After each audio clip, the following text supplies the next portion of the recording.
Guyyaa seena qabeessaati. Keessattuu qaanaa keenyaatti bara 2015 keessatti rakkoo bulchiinsa gaarii uummata keenyarraa uummanni keenya yeroo garagaraa waltajjiiwwan garagaraa irratti iddoowwan murteessaa gubbatti gaafiiwwan garagaraa nu gaafachaa turan san hamma tokko hir'isuudhaaf keessattuu bara kana bara addaati jennee bajata mootummaa naannoo Oromiyaa nuu qabeerraa parsantii jedhame san miliyoona 20 qabachuudhaan Projektiiwwan garagaraa guyyaa irraa sirna riivaanii muudhaa gaggeessinee kan jiru ta'uusaati. San keessattuu kuufama baasaa keessatti jallisii badhaatuu keessatti jallisii akkasumatti immaas immoo magaalaa facaatuu keessatti waajjira kantiibaatii fi dallaya akkasumatti magaalaa bakkoo keessatti daandiiwwan kiiloomeetira 5 ol kan ijaarame Araddaa Doomaasoo keessatti eelesitii fi mootummaan keenya mootummaan naannoo Oromiyaa gannuu musa keessaa dhaloota lammaffaa keenya dhaloota lammaffaadha.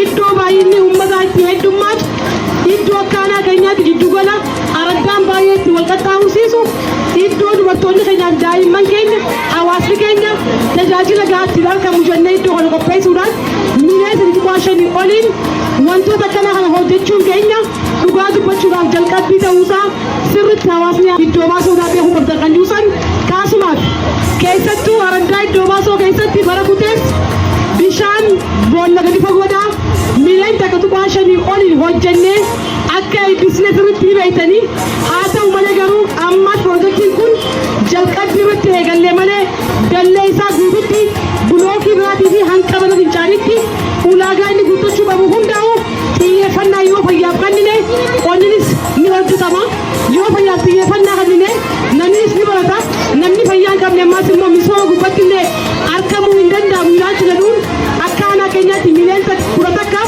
qabnee kan jiru ta'uusaa sirriitti hubattanii hawaasni iddoo baasoo baga gammaddan baga gammadachuu barbaada. Kana malee miti keessattuu bishaan bara kutee aanaa keenyaatti bishaan 4 baasnee kan jiru ta'uusaati bara kanaaf bishaan 2 baasnee jirra.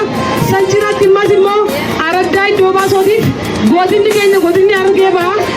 Jimaa keenyarraa qarshiiwwan adda addaa qarata mootummaan muraa ture sanarraa miliyoona 60 fadhiisii bakka qabee fi bishaan gadi baasisan jiraatti boolla gadi fagoo ammaas immoo qopheessuudhaan uummanni keenya bishaan diriirsuu keessatti hirmaatee Araddaan iddoo baasoo rakkoo bishaan dhugaatii keessaa akka ittiin baatu waa duruu galmisan keessaa amma saba deebi'uudhaan baga gammaddan jechuun barbaade jechuudha. Yerootti wajjinis dhukkuba busaatii fi gara haasaan ka'ee waan jiru hawaasni naannoo tanaa hundinuu akka irraa of eeggan asumaan naamsa dabarfachuu fi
Rakkoo baay'een galatoomfadha. Korbeessa akkanaan kan nu keessatti galatoo waan jaa. Anis immoo korbeessa kana ulamaa'oonni keenya dhaqqaanii as ba'anii kennaa harka baay'ee balan harkaan natti naqamu. Laladiiniif kana nuu kennuudhaaf hedduu galatoomfannaa.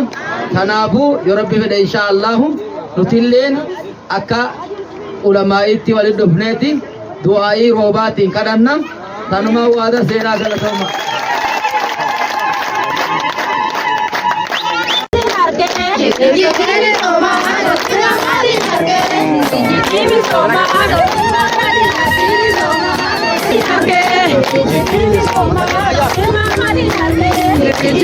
Soma